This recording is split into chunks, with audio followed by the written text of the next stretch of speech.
The fascinating genealogies found in the book of Genesis. All Scripture is given by inspiration of God, and is profitable for doctrine, for reproof, for correction, for instruction in righteousness, that the man of God may be complete, thoroughly furnished unto all good works. 2 Timothy 3:16-17. All Scripture. All Scripture. The Bible is a collection of 66 books that we know were penned by 40 different authors over a time period of several thousand years. It is not like any other book. It is an integrated message system that was delivered to us from a source that exists outside of our space-time domain. The content, the words, the spelling, and the arrangement of the text is purposely designed. The text in its original language says what it says in the places that it is saying it, in the way that it is saying it, for a reason, even the genealogies. Genealogies are important. They speak to our origins. Take the genealogy of the heavens and earth. Genesis 2:4 tells us, "These are the generations of the heavens and of the earth when they were created in the day that Yahweh Elohim made the earth and the heavens." The creation timeline shows us that on day 1, where the heavens and the earth were created, space, matter, dimension, elements, light, darkness, followed by day 2, where the firmament called heaven divided the waters from above from the waters below, and on day 3, we have the separation and gathering of the earth from the water under heaven and bringing forth of vegetation on the earth, followed by day 4, where we have the placement of the lights in the firmament to separate day from night, to be signs and signals, to designate seasons and indicate days and years for us. And then on day 5, we see the command for the waters to bring forth moving sea creatures and flying air creatures. And then on day 6, the command given for the earth to bring forth land creatures, cattle, and creeping things. And then God created man, followed by day 7, the day of rest. Genealogy of mankind. Our genealogy is equally as important. In Genesis 5, we find, "And Adam lived 130 years, and begat a son in his own likeness, after his image, and called his name Seth. And the days of Adam after he had begotten Seth were 800 years, and he begat other sons and daughters. All the days that Adam lived were 930 years, and he died." Did you know that according to the Jewish historian Flavius Josephus, who wrote in his 1st century Antiquities of the Jews, Book 1, Chapter 2, that he stated, "Adam, who was the first man, and made out of the earth, after Abel was slain and Cain fled on account of his murder, was solicitous for posterity, and had a vehement desire of children. He had indeed many children. The number of Adam's children, as says the old tradition, was 33 sons and 23 daughters. And Seth lived 105 years, and begat Enos. And Seth lived after he begat Enos 807 years, and he begat other sons and daughters. All the days of Seth were 912 years, and he died." Genesis 5, 6-8. There are ancient records that tell us that Adam began to study all of Yahweh's creation, zealously looking for the messages that his Creator and Father placed within it. In his search, it is recorded that he discovered written in the stars a prophetic warning that he was compelled to pass on to his descendants, if they would only listen. Josephus records in Antiquity of the Jews, Book 1, Chapter 2, that the world would be destroyed at one time by the force of fire, and at another time by the violence and quantity of water. "And Enos lived 90 years, and begat Canaan. And Enos lived after he begat Canaan 815 years, and he begat other sons and daughters. All the days of Enos were 912 years, and he died." Genesis 5, 9-11. Earlier in the book of Genesis, we can find where it says, "And to Seth, to him also there was born a son, and he called his name Enos. Then men began to call upon the name of Yahweh. Genesis 4:26. The English translation of the Hebrew phrase, "Then began men to call upon the name of Yahweh," does not mean what it seems to imply. The Hebrew wording, Yahweh B'Shem Lakara Halal Atz, literally can be read, "Then began the name of Yahweh to be ritually profaned, defiled, polluted, and desecrated." The book of Jasher is mentioned twice in the Old Testament. Joshua chapter 10:13 and 2 Samuel 1:18. We can find recorded in the 2nd chapter of the book of Jasher, "And Seth called his name Enosh, saying, Because in that time the sons of men began to multiply, and to afflict their souls and hearts, by transgressing and rebelling against Elohim. And it was in the days of Enosh that the sons of men continued to rebel and transgress against Elohim, to increase the anger of Yahweh against the sons of man. And the sons of men went and they served other Elohim, and they forgot Yahweh, who had created them in the earth. And in those days the sons of men made images of brass and iron, wood and stone, and they bowed down and served them. And every man made his Elohim, and they bowed down to them, and the sons of men forsook Yahweh all the days of Enosh and his children. And the anger of Yahweh was kindled on account of their works and abominations which they did in the earth." Jasher 2:2-5. "And Canaan lived 70 years and begat Mahalaleel. And Canaan lived after he begat Mahalaleel 840 years. And he begat other sons and daughters. All the days of Canaan were 910 years, and he died." Genesis 5:12-14. "And Mahalaleel lived 65 years, and begat Jared. And Mahalaleel lived after he begat Jared 830 years, and he begat other sons and daughters. All the days of Mahalaleel were 895 years, and he died." Genesis 5:15-17. "And Jared lived 162 years, and begat Enoch. And Jared lived after he begat Enoch 800 years, and he begat other sons and daughters. All the days of Jared were 962 years, and he died." Genesis 5:18-20. Genesis 6:1-2 tell us, "And it came to pass, when men began multiplying on the face of the earth, and daughters were born unto them, that the B'nai Ha-Elohim, sons of God, angels, saw the daughters of men, that they were fair, and they took them wives, all which they chose." Genesis 6:4 tells us, "There were giants in the earth in those days, and also after that, when the B'nai Ha-Elohim came into the daughters of men, and they bare children to them. The same became mighty men which were of old, men of renown." Flavius Josephus records in Antiquities of the Jews the following statement concerning this period of time: "For many angels of God accompanied with women, and begat sons that proved unjust, and despisers of all that was good, on account of the confidence they had in their own strength. For the tradition is, these men did what resembled the acts of those whom the Grecians called giants." And from the writings attributed to the pre-flood prophet Enoch concerning this act of rebellion, it says, "And it came to pass, when the children of men had multiplied, that in those days were born unto them beautiful and comely daughters. And the angels, the children of heaven, saw and lustered after them, and said to one another, Come, let us choose us wives from among the children of man, and beget us children. And Simjaza, who was their leader, said unto them, I fear you will not indeed agree to do this deed, and I alone shall have to pay the penalty of this great sin. And they all answered him and said, Let us all swear an oath, and all bind ourselves by mutual imprecations, not to abandon this plan, but to do this thing. And they were in all 200, who descended in the days of Jared on the summit of Mount Hermon.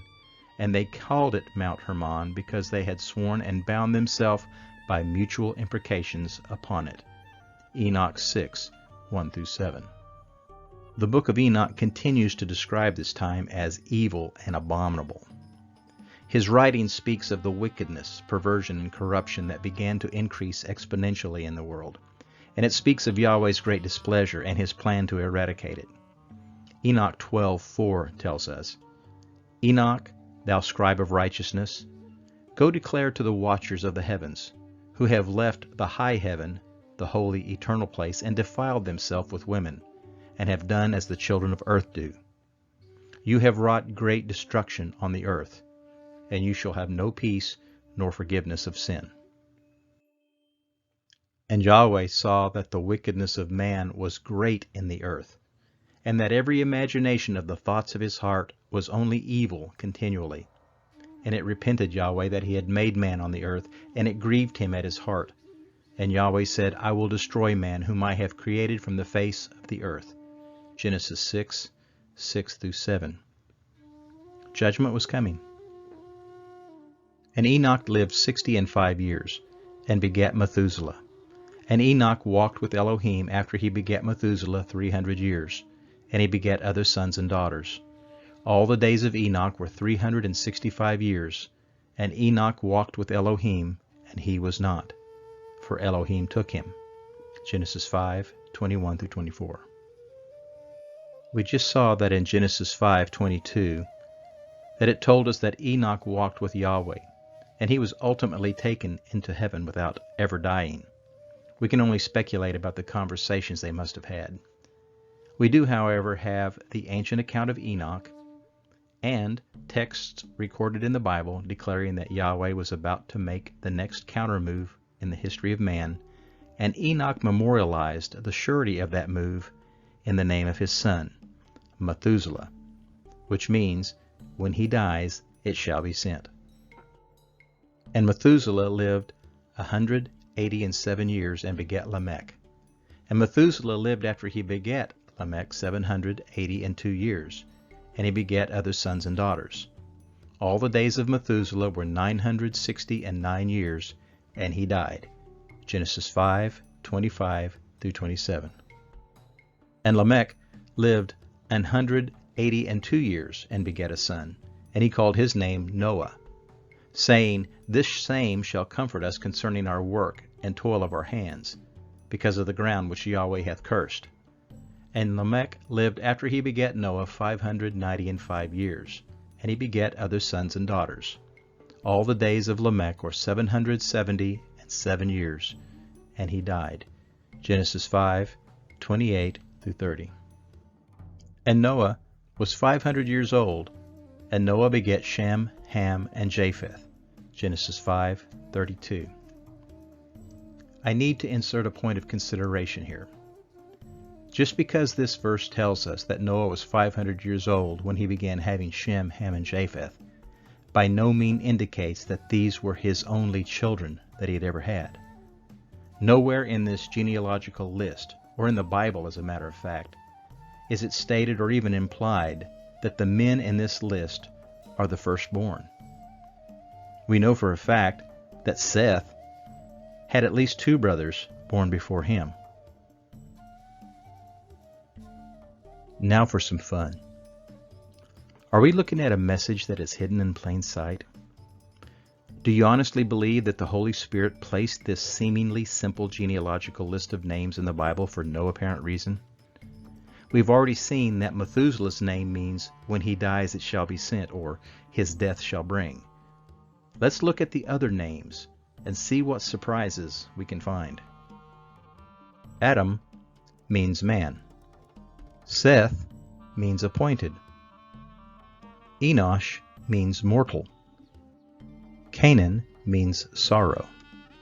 Mahalaleel means the blessed God.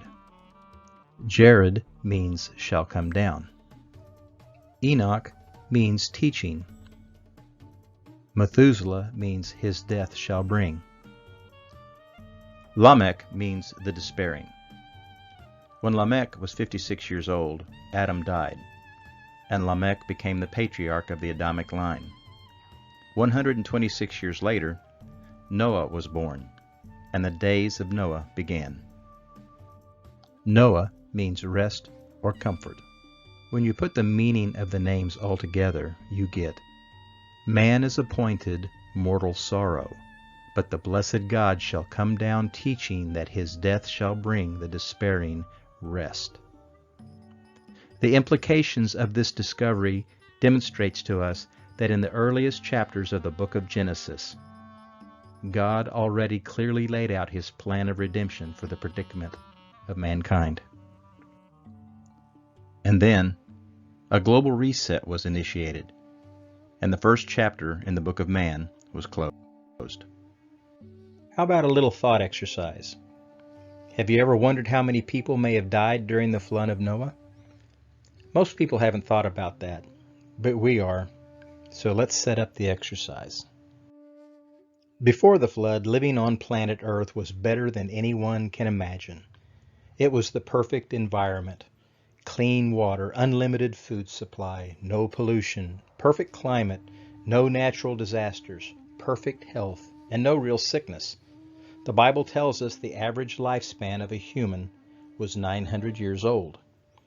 Josephus states that Adam and Eve had 36 sons and 23 daughters.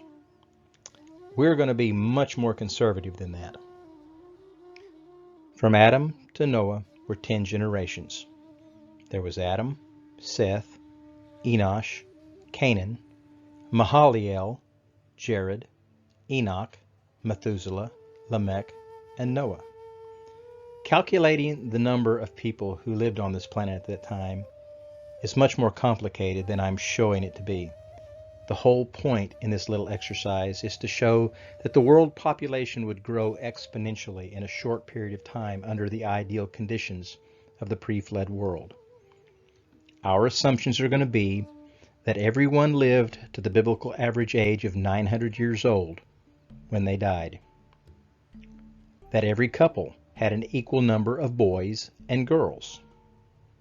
That every couple had 10 boys and 10 girls born to them in that 900-year period that they were alive. Alrighty then. So let's take a stab at sorting through this tongue-tying mental maze and see if we can make any kind of logical sense out of it. Generation 1, Adam. Adam and Eve have 10 boys and 10 girls. That gives us a total world population for Generation 1 of 22 people. Generation 2, Seth. The 10 boys and 10 girls from Generation 1 gives us 10 couples. Those 10 couples have 10 boys and 10 girls each.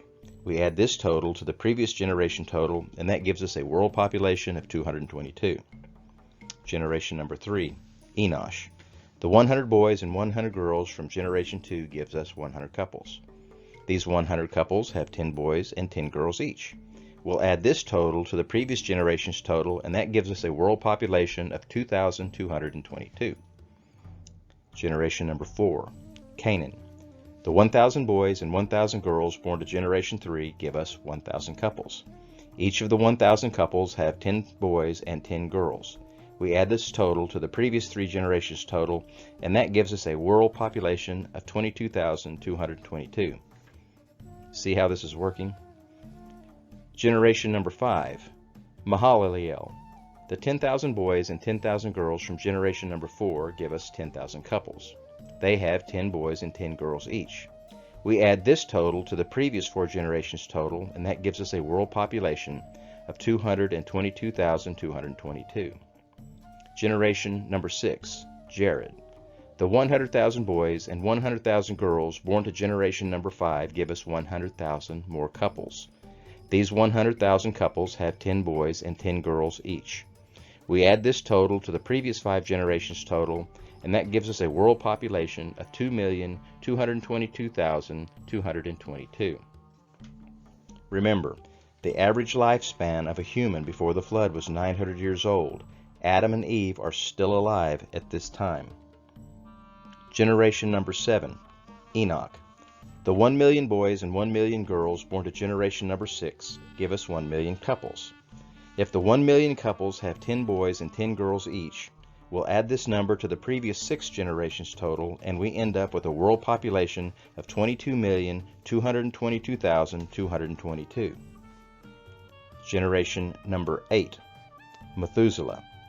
The 10 million boys and 10 million girls born to Generation number 7 give us 10 million couples.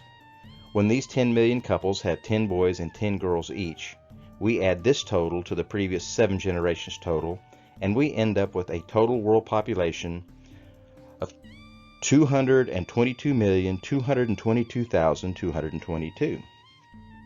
Generation number 9. The 100 million boys and 100 million girls born to generation number 8 gives us a total of 100 million more couples. When these 100 million couples have their 10 boys and 10 girls each, and we add this total to the previous 8 generations total, we end up with a total world population of 2,222,222,222. But wait a minute, you say, I have not accounted for anyone dying yet. Hang in there just a little bit and it'll make some sense. Generation number 10, Noah. The 1 billion boys and 1 billion girls born to generation number 9 give us 1 billion couples. When these 1 billion couples have their 10 boys and their 10 girls each, we add this total to the previous 9 generations total, and we end up with a whopping 22,222,222,222.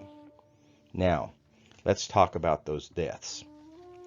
Even if everyone who was born up to the time of Lamech's generation, which is generation number 9, and if they all died of natural causes at the average age of 900 years old, that would only account for 2.2 billion people. That means that the total number of people still alive at the time of Noah's flood would be approximately 20 billion people. Think about this. That is almost 2.5 times more people living on this planet at that time than there are living on this planet today. And Yahweh only spared 8. Hebrews 11 tells us, by faith Noah, being warned of Yahweh of things not seen yet, moved with fear, prepared an ark to the saving of his house, by the which he condemned the world, and became heir of righteousness, which is by faith. Chapter 2, as in the days of Noah, begins. The world that Noah lived in for 600 years, and his sons lived in for 100 years, would only be partially recognizable in the few remnants, ruins, and remains now scattered across a world that was instantly destroyed a mere 1 year earlier by a vast amount of water.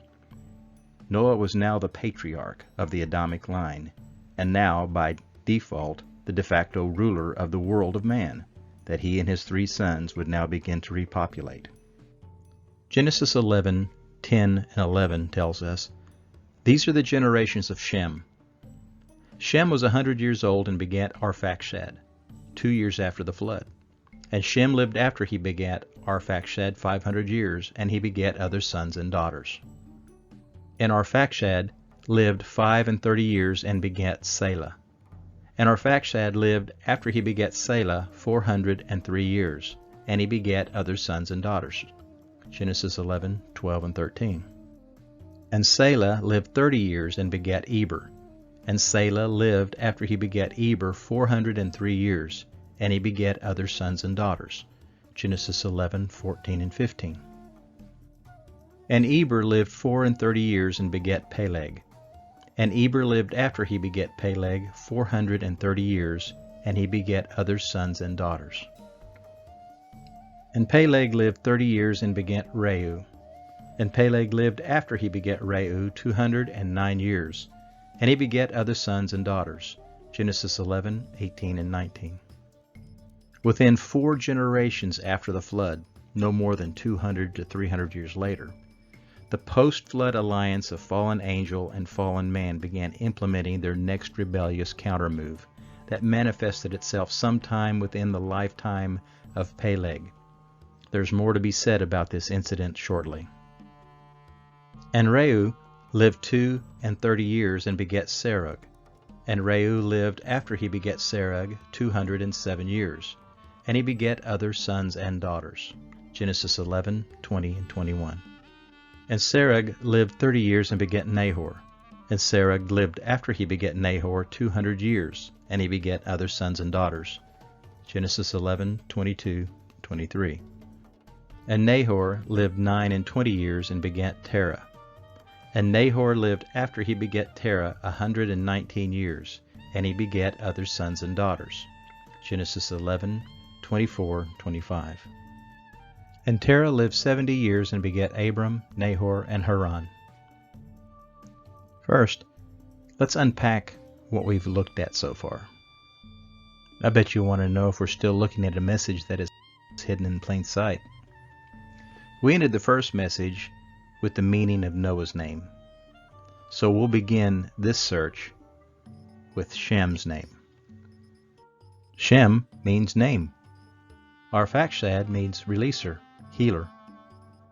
Selah means make alive, restore. Eber means cross over. Peleg means great rift, divide. Reu means friends, hunger, pasture. Serug means first fruits. Nahor means suddenly, expelling.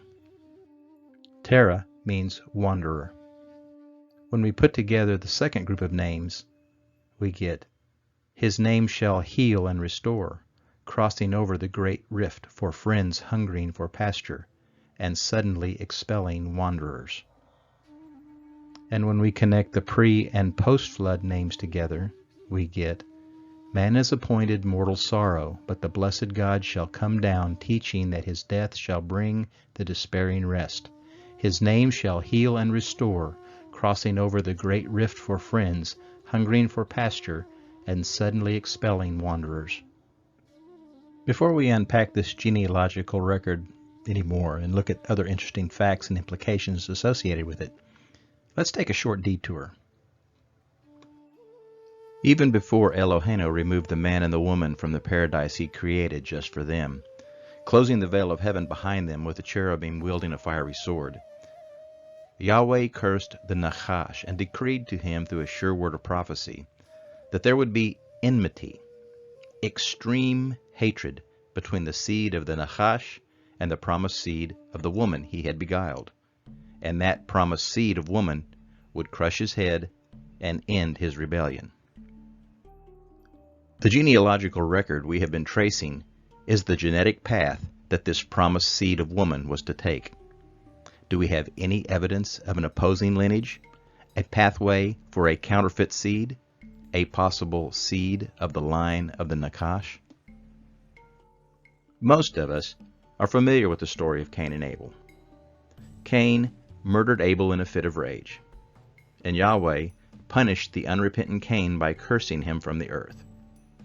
Genesis chapter 4, verses 11 and 12 tell us, And now art thou cursed from the earth, which hath opened her mouth to receive thy brother's blood from thy hand. When thou tillest the ground, it shall not henceforth yield unto thee her strength. A fugitive and a wanderer shalt thou be in the earth. I think when we read Genesis chapter 4, verses 13, 14, and 15, we get a little bit of insight into Cain's heart when he responds to Yahweh after Yahweh proclaims judgment upon him. And Cain said to Yahweh, The consequence and punishment for my iniquity is too much. I cannot support it. Behold, you have divorced me from the face of the earth. I am now going to hide and conceal myself from your face, and I will be an aimless wanderer in the earth. And Yahweh appointed and ordained a distinguishing sign to be placed on Cain. Quietly nestled in Genesis chapter 4, we find another subtle genealogy, the genealogy of Cain. And Cain knew his wife, and she conceived and bare Hanok. And he builded a city, and called the name of the city after the name of his son, Hanok. And unto Hanok was born Irad. And Irad begat Mehujael, and Mehujael begat Methusael, and Methusael begat Lamech. And Lamech took unto him 2 wives. The name of one was Adah, the name of the other was Zillah. And Adah bore Jabal. He was the father of such as dwell in tents, and of such as have cattle. And his brother's name was Jubal. He was the father of all as handle the harp and organ. And Zillah, she also bore Tubal-Cain, an instructor of every artificer of brass and iron. And the sister of Tubal-Cain was Naamah. Before getting into the details of the genealogy of Cain, I want to take a little detour, chase a little wild rabbit for just a minute. Many people know of the Sumerian king list. It's a 3rd millennia BC tablet that was excavated a long time ago.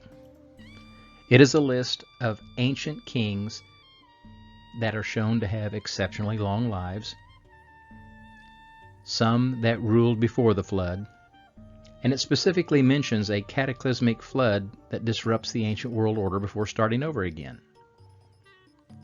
The most common argument that we hear is that because this tablet is considered to be one of the oldest documents in the world, its very existence proves or undermines the biblical claim to historical accuracy and authority. I think otherwise. The following are the names of these ancient Sumerian kings that reigned before the flood, and the length of their reign. Alulim, 28,800 years. Alalangar, 36,000 years. Enmen-Luana, 43,200 years. Enmen-Galana, 28,800 years. Dumuzid, 36,000 years. Insipad-Zizanana, 28,800 years. Enmendur-Ana, 21,000 years. Ubara-Tutu, 18,600 years. Based on this list, either these dudes lived a really long time, or there's something else we need to consider. I think there's something else. We are so accustomed to using our modern decimal system for recording numbers and performing calculations that we forget that there are other equally reliable and in many instances, particularly when measuring time, angles, and geographic coordinates, that are much more accurate. Sexagesimal, also known as base 60, is one such system that uses 60 as its base rather than 10. This system originated with the ancient Sumerians in the 3rd millennium BC, the same time the Sumerian king list was written. And it was passed on to the Babylonians, and it is still used today in modern scientific circles. Keeping that in mind, let's take a look at that king list again and adjust the years they reigned from a base 60 to a base 10 number, and see what we find out. Hey, but be easy on me. I am not a math geek, and I have to use a conversion program, and getting an accurate number and using this program is not as easy as you might think, but it'll get us in the ballpark to make a point. And also, if you think being able to pronounce these kings' names is easy, I got another story for you. Alulim, 28,800 years, as opposed to 800 years. Alalangar, 36,000 years, as opposed to 950 plus years. Enmen-Luana, 43,200 years, as opposed to 950 plus years. Enmen-Galana, 28,800 years, as opposed to 800 years. Dumuzid, 36,000 years, as opposed to 950 plus years. Insipad-Zizana, 28,800 years, as opposed to 800 years. Enmendur-Ana, 21,000 years, as opposed to 800 years.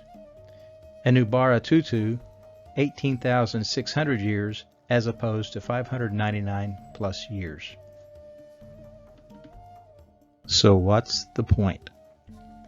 It is my opinion, and currently only my opinion, that the Sumerian king list is simply a repurposed version of Cain's genealogy that was passed down and repurposed and rewritten as an alternative history focusing on the individuals and exploits of those in Cain's rebellious lineage instead of acknowledging and focusing on the true chosen lineage of Adam through Seth.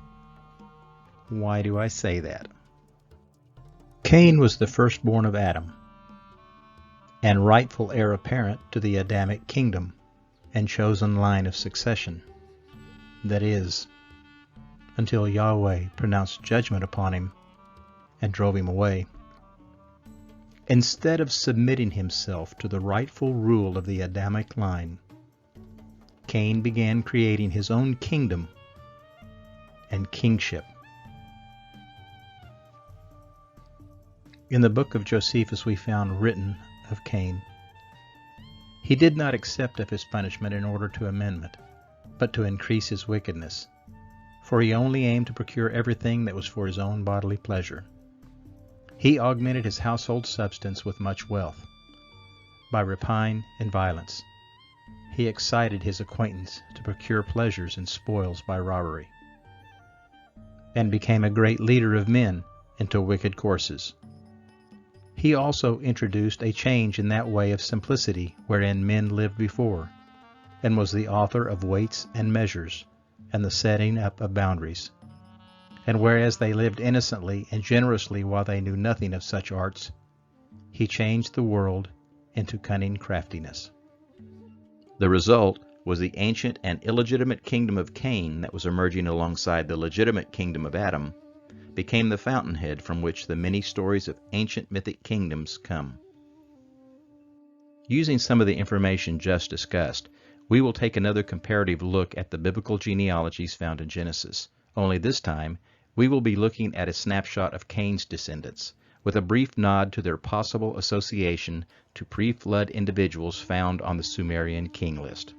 Knowing that only a small number of the direct line from Adam through Seth survived the Great Flood, we can conclude that none of Cain's descendants survived the flood, unless one of Noah's sons happened to be married to one of Cain's descendants, but that theory at best is pure speculation. In this slide, we are going to begin looking into Cain's known pre-flood lineage. We will examine possible post-flood connections afterwards. The genealogy of Cain recorded in Genesis 4 is not as detailed as Seth's genealogy in Genesis 5. Cain's genealogy only provides us with the names of his descendants, but does not include information as to when each of the successive fathers begat their listed son, nor does it give us the number of years each of them lived to afterward. So for simplicity's sake, we can only approximate our information on those dates we have detailed in Seth's record. But somebody on Noah's Ark had to have access to a record, or at least be somewhat aware of this information in order for it to have been passed down to us as it has. I'm not saying, I'm just saying. I bet you're wondering if there might be some kind of message embedded within the names of Cain's genealogy. Yeah, you are. Let's see, but before we do, let's keep in mind the challenge we have at hand. The meanings for each of these ancient names are often obscure. The challenge we face is to find the most accurate interpretations and meanings rather than trying to force an interpretation or meaning on the name that we think we are seeing or wanting to see. Many of the names in Cain's genealogical list are exceptionally difficult to accurately translate using the traditional research tools I typically use. In this instance, I found the name vault provided by Abarim Publications helpful, and many times insightful. That being said, while the meanings provided may be accurate by some metric of interpretation, let's hold on to these interpretations with a looser, less dogmatic grip, and place these findings in a "that was interesting" category. So let's begin. Adam means man. Cain means acquired, captured, seized. Chanok means devoted, dedicated, zealous.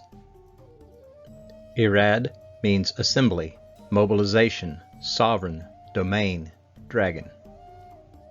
Mahuyael means cursed or failed by God, or who declares or proclaims to God. Methusael means demanding his death, or I am mortal. Where is God? Lemech means strong man, or to humiliate. Yubal means enthusiastic, eager, fanatical, forceful, vigorous. Yabel means channel, conduit, pathway, alternate venue, detour. Tubal Cain means unified assembly or system, regulation, supervision, domination, or governance. Okay, so what could these name definitions possibly be telling us? Man seized zealously and mobilized an assembly of sovereign domains from the dragon cursed of God, proclaiming to God a demand for his death and declaring to God, I am mortal, the humiliated strong man, enthusiastically, fanatically, and forcefully serving as an alternate venue, deterring to a unified system of regulation, supervision, domination, and governance. A statement found on the website of Abarim Publications indicates they came to a similar conclusion. The statement reads, at Abarim Publications, we surmise that the pre-flood story of generations forms a commentary on the most basic dynamic of human economy, with the evolution of formal government as the line of Cain, culminating in global government. Cain's competing line of his brother Seth is rather obviously the line of information technology, which in turn would suggest that Abel stands for intuition. Information technology started with the first primitive abstract symbols, the meaning of which was agreed upon by a wholly unprecedented level of convention. That convention led to the evolution of the spoken word, which led to writing, and the development of the highly complex narrative technology that made it possible for the Word of God to assume human form. In a nutshell, what the people at Abarim Publications are telling us is that the Bible is indeed special. They call it information technology. In other words, as I mentioned at the beginning of this presentation, the Bible is an integrated message system that was delivered to us from a source that exists outside of our space-time domain.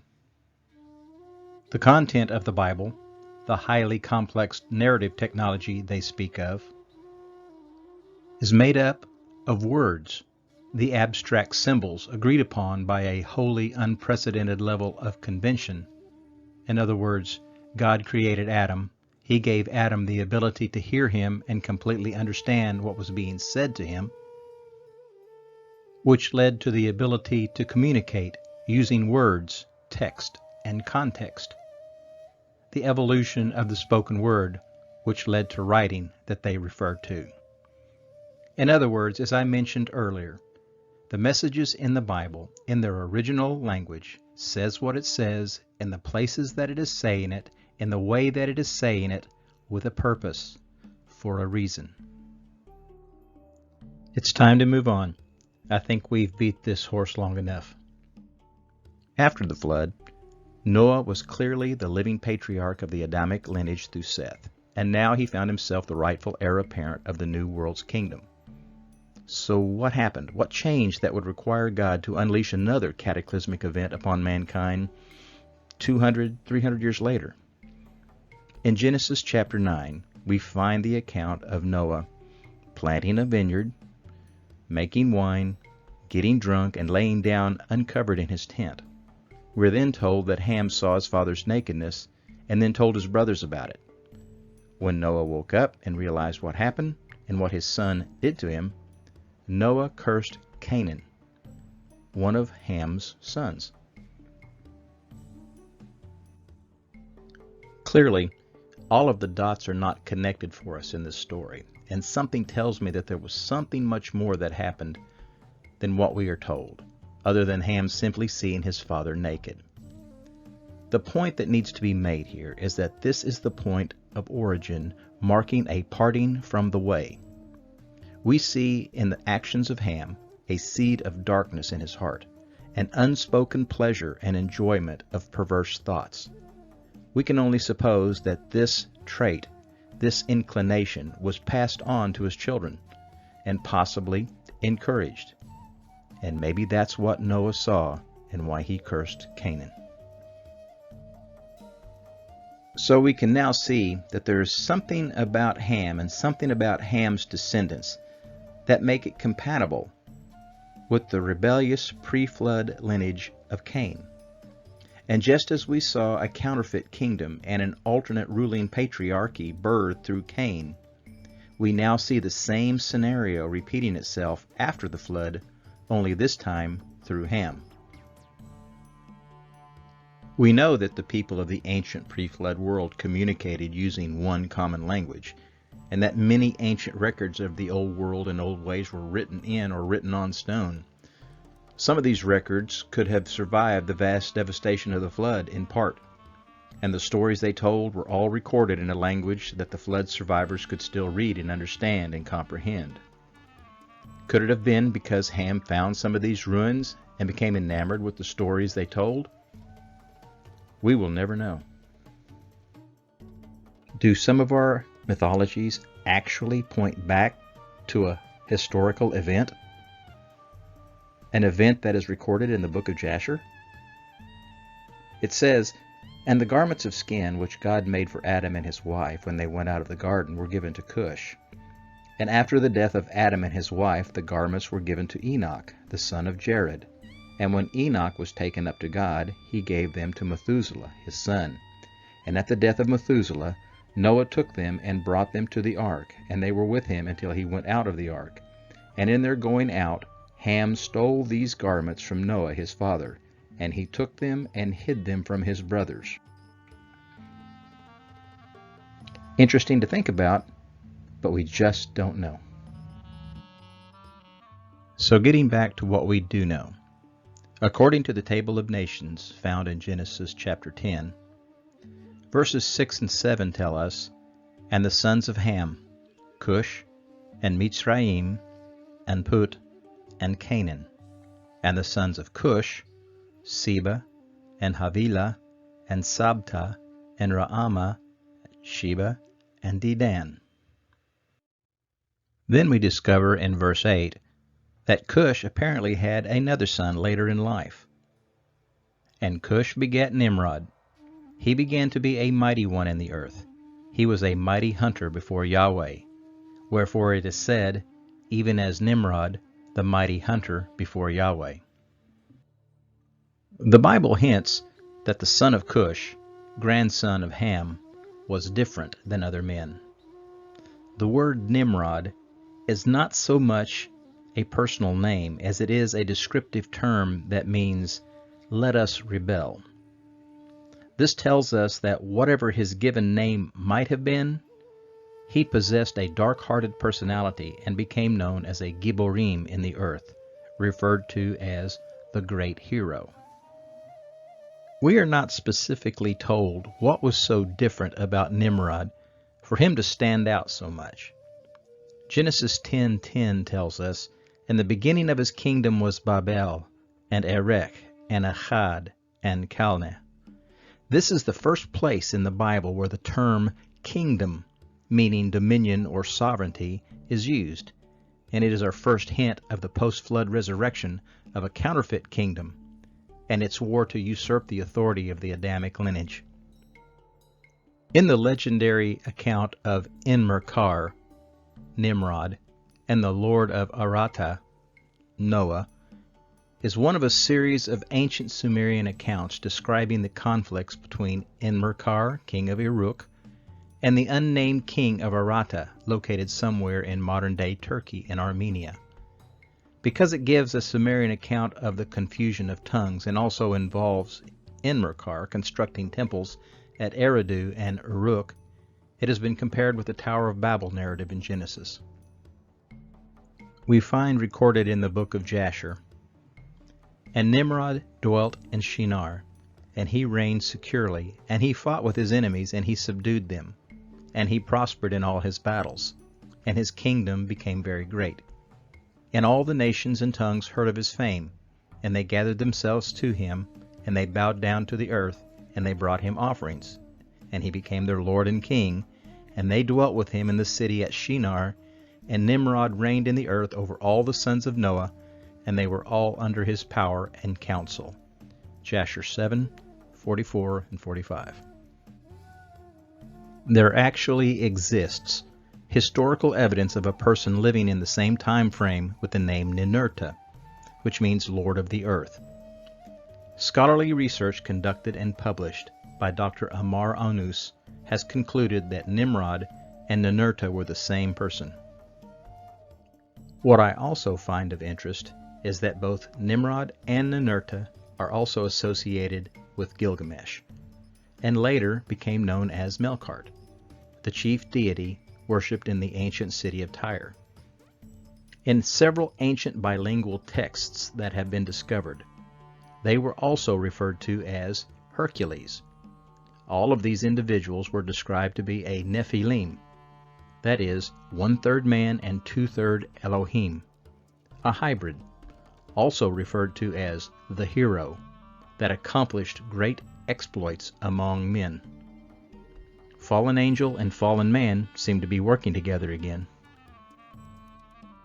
If we carefully scrutinize the time frame given to us in Genesis chapter 10, we can discern that not enough time could have elapsed from the time of the flood for more than a few thousand people to be born in those first 4 generations. Apparently, by sheer strength of character and force of will, Nimrod convinced or coerced those who came down from the region of Ararat to help him with his fateful reconstruction project on the building site of what I personally believe may have been the ruins of a semi-exposed antediluvian site in what the Bible later called Babel. Nimrod, Ninurta, Gilgamesh, Hercules, whatever we call him, was fueled by his demagogic ego and empowered and encouraged by fallen celestial allies.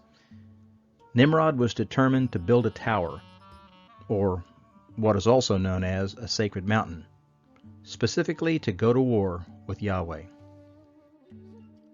Many different accounts indicate that Nimrod directed his hubris and his rage to the heavens and intended to lead an army of Yahweh's own image bearers to storm the gates of heaven and do battle with Yahweh, to make a name for himself and to ensure that another judgment such as the flood would never happen again.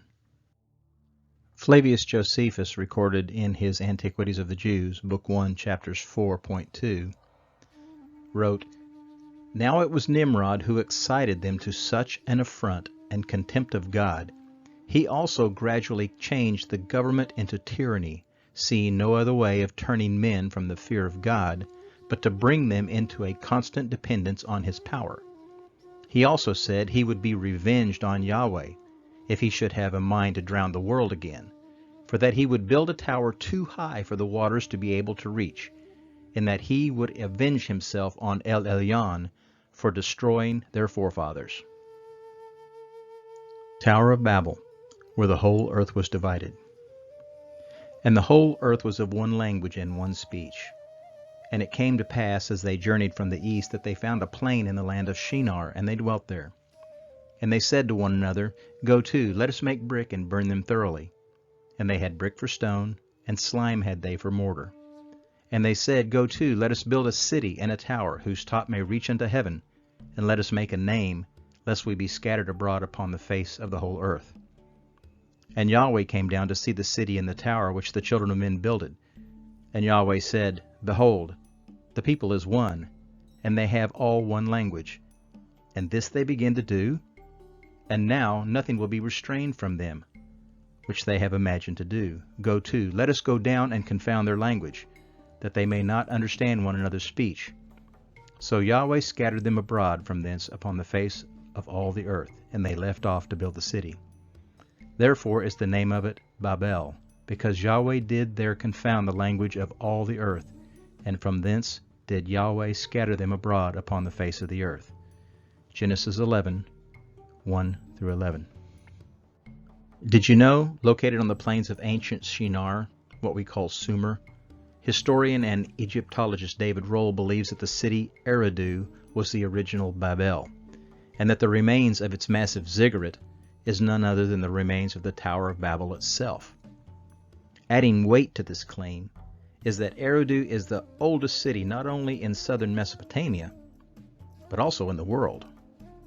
Eridu was known as the original home of the Sumerian Elohim, Enki, father of the old Elohim.